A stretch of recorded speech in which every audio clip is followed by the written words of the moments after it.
아멘. 장례식에 갈 때마다 참 행복할 때가 있습니다.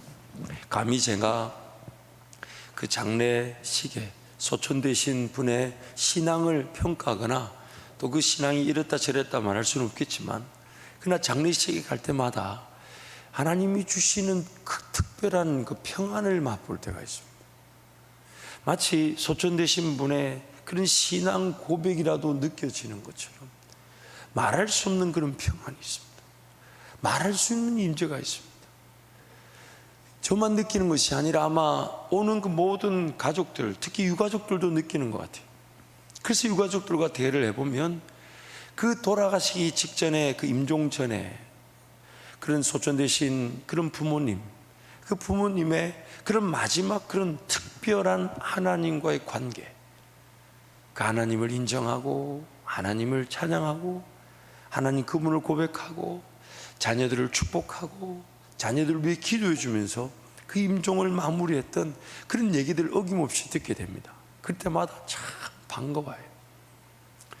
여러분, 신앙의 이 최고봉, 우리 성경을 읽을 때마다 우리 신앙의 선배들, 구약이면 구약대로 혹은 신약에, 특별히 그 신약의 13개의 서신서를 기록했던 이 사도 바울의 고백들을 보면 그의 모든 서신서들마다 사도 바울이 고백하는 바가 뭐냐면 이런 거죠. 예수 그리스도의 이 땅에 다시 오심을 사모하고, 그래서 이 땅에서 예수 그리스도와 그의 십자가만을 자랑한다. 예수 그리스도 그분만을 의지한다. 그분만을 바라본다. 나는 그분 예수 그리스도의 십자가의 흔적을 가졌노라. 그러면서 오늘 특별히 이 디모데후서 4장에서 사도 바울이 무엇을 강조하냐면 나의 삶이 전제와 같이 부은 바 되었다. 이 드링킹 오퍼링이라 그러죠. 각 제사 제물에 그런 기름이나 특히 그 포도주를 이렇게 붓죠. 자신의 삶 전체가 산 제사와 같이 하나님 앞에 온전히 쏟아부어졌어요. 마치 예수님께서 이 땅에 우리를 위해 죽어주실 때에 물 한 방울, 피 한 방울 아끼지 않고 다 쏟아 주셨던 것처럼.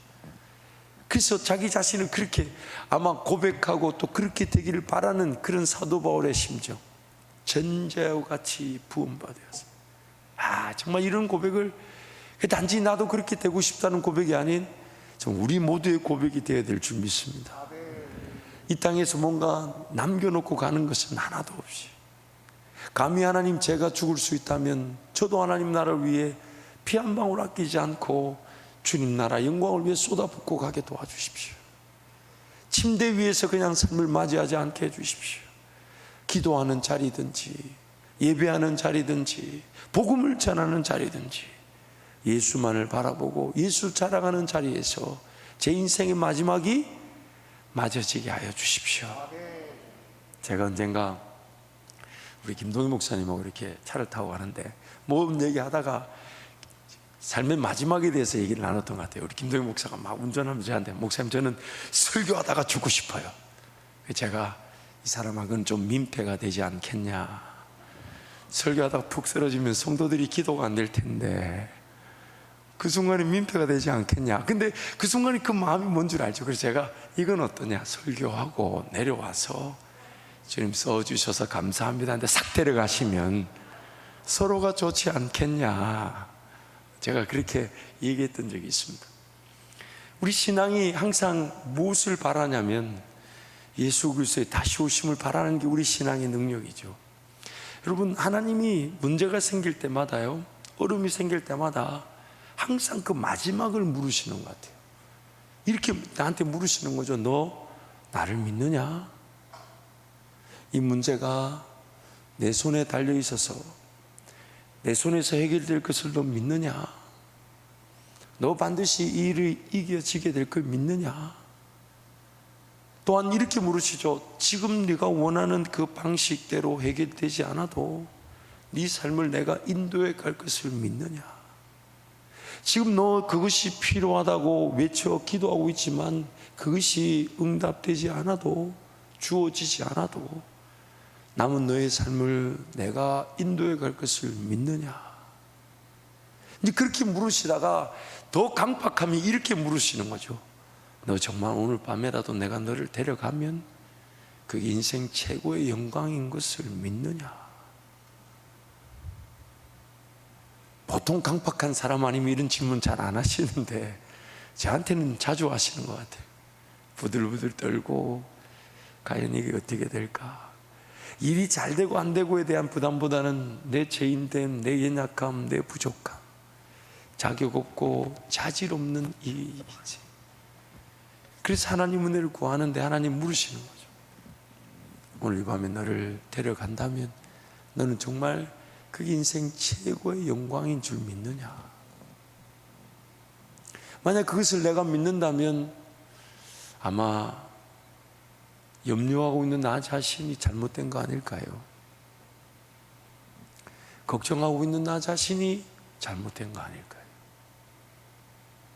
삶을 살아야 된다는 그 부담, 그게 잘못된 거 아닐까요? 삶에 대한 어떤 기대치 때문에 하나님의 은혜를 구한다, 물론 필요합니다만은 예수 그리스도를 바라보며 사모하는 것보다는 더 필요하진 않을 겁니다.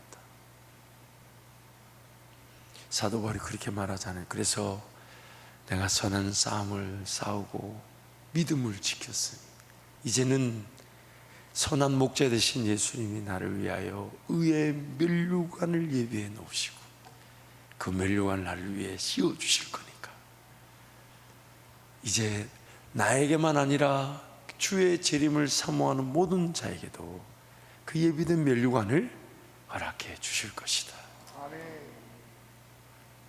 어쩌면 이 고백 때문에 사도 바울은 순교의 영광을 맛보았을지도 모릅니다. 삶의 마지막에 그 하나님 앞에 서게 되는 그 순간에 그 열매가 내 인생의 마지막 결과라고 한다면 아무나 여러분 그 순교의 영광을 누리겠습니까? 그렇지 않을 거예요. 매일 주님 사모하고 주님이 오늘 밤이라도 날 부르신다면 할렐루야 아멘 하며 주님께로 서게 될 것인데, 그렇다면 오늘 내 삶 만약 남겨두신다면 오늘 밤에 주님 앞에 설 것처럼 오늘을 살아가야 한다. 무엇이 중요할까요? 무엇이 가장 우선적이어야 될까요? 무엇이 가장 필요할까요? 어쩌면 염려, 근심, 걱정 이런 건 사치가 아닐까요? 내 기도 제목들을 한번 따져보면 좀 내려놓아야 될, 어쩌면 죽여야 될 기도 제목들은 아닐까요? 그저 주님을 기뻐할 수 있는 하루가 되지 않을까요? 주님을 즐거워할 수 있는 하루가 되지 않을까요? 그래서 예배하는 하루가 되지 않을까요? 그래서 주님을 바라보는 것만 해도 행복한 하루가 되지 않을까요? 나는 그것이면 충분한데 주님은 자꾸만 섬기라 하시면서 기도 제목들을 주신다면 감사히 기도하지 않겠습니까?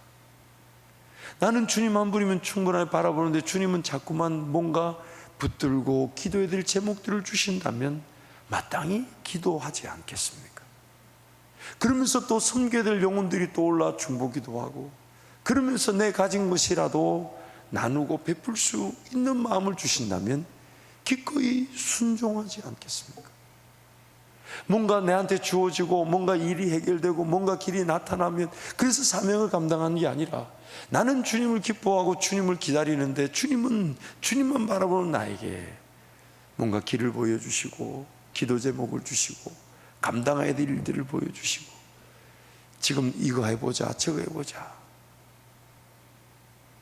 나는 그저 하루를 주님 의지하며 주님 만날 것처럼 살아가는데 그래서 기뻐할 뿐인데 주님은 감당해야 될 것들이 주님을 기뻐하는 중에 감당되어지게 하시는 것.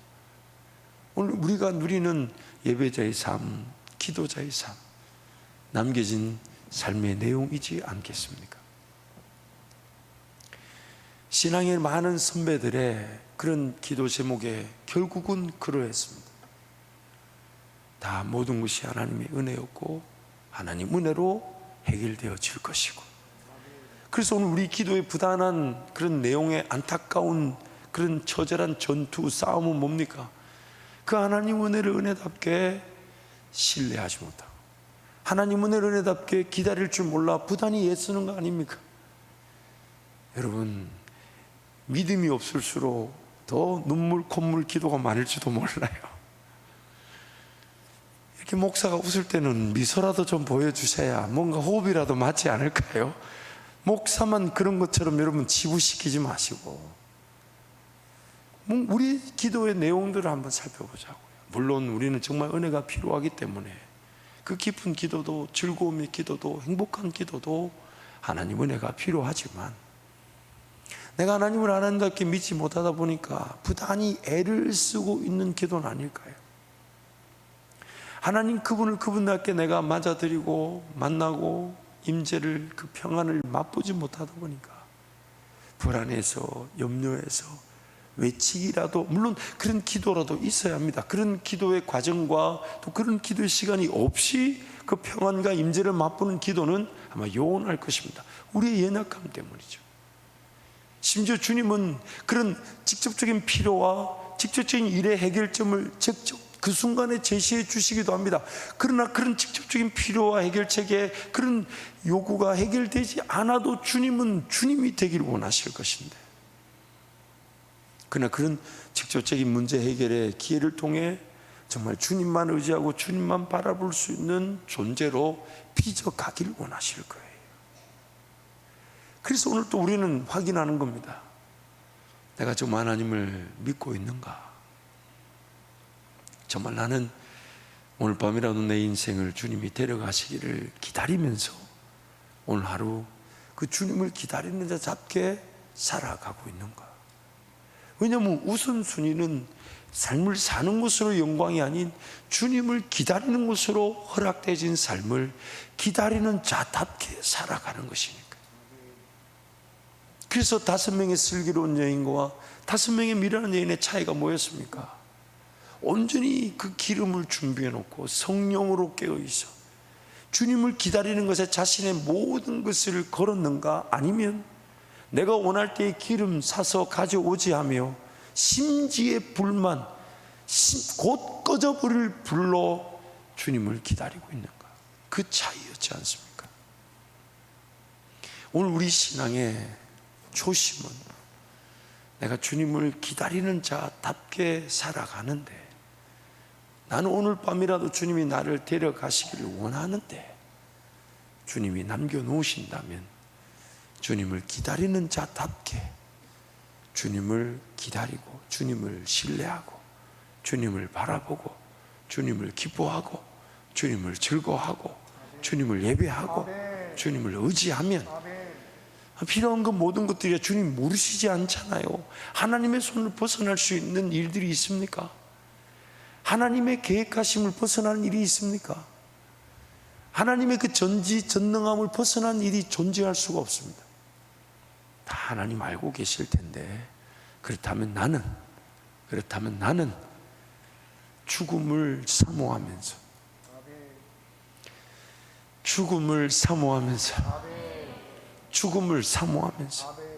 그러나 살려주신다면 오늘 밤이라도 주님을 만날 것처럼 살아가는 복된 삶이 오늘 저와 여러분의 신앙의 능력일 줄 믿습니다. 항상 저는 그 마지막 죽음을 생각할 때 이제 신약에서는 이 사도 바울의 고백이고요, 구약에서는 참 이런 것도 자질도 자격도 되지 않는데 거창한 죽음만을 꿈꾸는 것 같아 늘 하나님께 죄송해요. 참 그렇게 하나님 그분의 은혜에 걸맞지 않으면서 그 죄인이, 나 같은 죄인이 또 안 거는 있어가지고 본 거는 있어가지고 그 거창한 죽음을 기대하는 거 보면 참, 그럼에도 불구하고 저는 그렇게 죽고 싶습니다.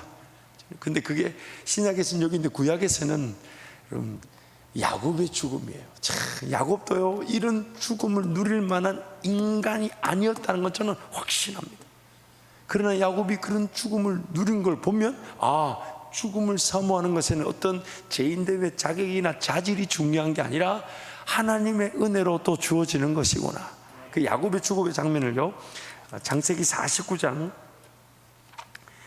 29절부터 33절 화면에 나올 텐데요, 우리 함께 한 절씩 교독하겠습니다. 그가 그들에게 명하여 이르되 내가 내 조상들에게로 돌아가리니 나를 햇사람 에브론의 밭에 있는 굴에 우리 손조와 함께 장사하라. 이 굴은 가나안 땅 마므레 앞 막벨라 밭에 있는 것이라. 아브라함이 햇사람 에브론에게서 밭과 함께 사서 그의 매장지를 삼았으므로 아브라함과 그의 아내 사라가 거기 장사되었고 이삭과 그의 아내 르브가도 거기 장사되었으며 나도 레아를 그곳에 장사하였노라. 이 밭과 거기 있는 굴은 햇사람에게서 산 것이니라. 함께 갑니다. 야곱이 아들에게 명하기를 마치고 그 발을 침상에 모으고 숨을 거두니 그의 백성에게로 돌아갔더라. 33절 말씀 한 번 더 보여주세요. 33절 말씀. 제가 사모하는 죽음이에요. 49장 전체 말씀은 야곱의 모든 아들들에게 축복하는 말씀. 그 축복을 다 마친 다음에 유언을 하죠. 나를 아버지 그리고 할아버지가 묻혔던 그 굴에 장사시켜달라. 그러면서 다 유언을 마친 다음에 야곱이 33절에 보세요. 아들에게 축복하기를 명하기를 마치고 그 발을 어떻게 했다고요? 침상에 모으고 그리고 숨을 거두니. 여러분 우리가 아는 대로 숨이 내 스스로 거두어집니까? 내 스스로 삶이 맞춰질 수 있습니까? 저는 이 본문을 이렇게 제 스스로에게 적용하고 받아들이는데 하나님이 기다렸다는 듯이 야곱의 마지막에 함께 하신 거예요. 함께 하신 거예요. 야곱이 마치 그런 사도 바울이 디모데후서 이제 디도서 말씀을 쓰고 나면 정말 바울도 순교했습니다. 4차 전도여행이 끝난 다음에 디모데 전후서와 디도서를 기록한 다음에 실질적으로 사도 바울은 순교했습니다. 그래서 디모데후서 4장의 말씀은 정말 유언의 말씀이었어요. 전제와 같이 부음받아요. 선한 싸움을 싸우고 믿음을 지켰습니다. 이제는 나를 위해 의의 면류관이 예비되었으므로 그 면류관을 내가 받게 될 것이고 그 면류관을 기다리는 모든 신실한 자에게도 그렇게 될 것이다. 사도 바울이 그런 신앙 유언처럼 사도 바울은 실제의 삶을 그렇게 맞췄습니다. 근데 그 야곱의 삶을 보세요. 자식들에게 축복하고 마치 하나님 지금 이때 이제 나를 부르시는 것 같습니다. 하나님 이때 나를 부르시는 것 같습니다. 그런 야곱의 어떤 고백이 담겨져 있는 것 같지 않습니까? 명하기를 마치고 자기 침대에 누워가지고 침상에다가 다리를 다 모으고 다 끝내 하나님이 데려가셨더라. 데려가셨다는 기록은 이미 많이 나오잖아요. 에녹도 그러했고 엘리야도 그러했었습니다. 인생의 마지막이 멋지지 않습니까? 또 저만 멋진 것 같네요 보니까. 여러분 멋지지 않아요? 성도들에게 가족들에게 축복해주고 이제 하나님 나 부르시는 것 같다고 나 부르시는 것 같다면서 그렇게 내 자던 침상에 내 스스로 침상에 누워서 다리 모으고 주님 감사합니다. 그럼 인생이 어떻게 사는가 보다 더 중요한 게 이런 마지막 아닐까요? 이런 마지막 아닐까요? 영국에 갔더니 그 존 웨슬레 그 기념관에 갔더니 존 웨슬레 마지막 그 장면을 그림으로 그려놨어요. 그러면서 그 존 웨슬레 마지막 장면이 이제 누군가 그렸겠죠. 근데 그 마지막 장면이 뭐냐면 자기 임종의 자리에 사람들이 둘러싸여 있는데 그 존 웨슬레가 두 번 똑같은 말을 했다고 하잖아요. 최고의 은혜는 하나님이 영원히 우리와 함께 하십니다. 최고의 은혜는 하나님이 우리와 함께 하시. 이 두 문장을 두 번을 똑같은 문장을 두 번 말하고 숨을 거뒀다고 기록이 되어 있어요. 이야 멋있죠. 어떤 인생의 위대한 일을 나타내고 역사를 나타내는 그 어차피 우리가 한 게 아니에요. 하나님 은혜로 한 것이고 하나님이 한 것인데 어째 우리 신앙의 최고의 영광은 예수 그리스도 그분의 이름으로 내가 천국에 입성하는 건데 그 입성하는 마지막 장면이 마치 하나님이 내 삶을 거두어 가시는 것을 나도 느낀 것처럼 나도 그 시간이 이때인 것처럼 다 준비하고 그렇게 자식들을 축복하고 그 하나님 앞에 부름을 받는다. 우리 인생 최고의 은혜일 것입니다. 최고의 은혜일 것입니다. 최고의 은혜일 것입니다. 예전에 어떤 장로님이 저한테 그런 고백을 하셨어요. 목사님, 나 죽을 때는요, 오셔서 절대로 느린 곡 부르지 마세요. 밝고 힘찬 찬송 불러주세요. 이 자리에 계신 우리 성도들에게 신청곡 미리 받도록 하겠습니다. 신청곡 미리 지구사역자나 혹은 사무실에 신청해 주시면 여러분 발인 예배 때 신청하신 분들 꼭 제가 신나고 빠르게 불러드리도록 하겠습니다. 너무 행복하지 않아요? 왜냐하면 우리 인생의 마지막이 끝이 아니라 천국 가는 것입니다. 물론 면대면으로 떨어진 그런 가족으로서 성도로서의 함께 찬양하지 못하는, 보고 싶지만 보지 못한다는 떨어져 있는 시간에 대한 아쉬움 또 슬픔 있을 수 있습니다. 그러나 그것을 이겨내기는 소망이 뭡니까? 나도 주님께 부름을 받아 그 천국에 서게 된다는 그 소망으로 이겨내는 것이라면 오늘 우리는 차라리 죽음을 좀 준비하는 삶을 살아야 되지 않을까요?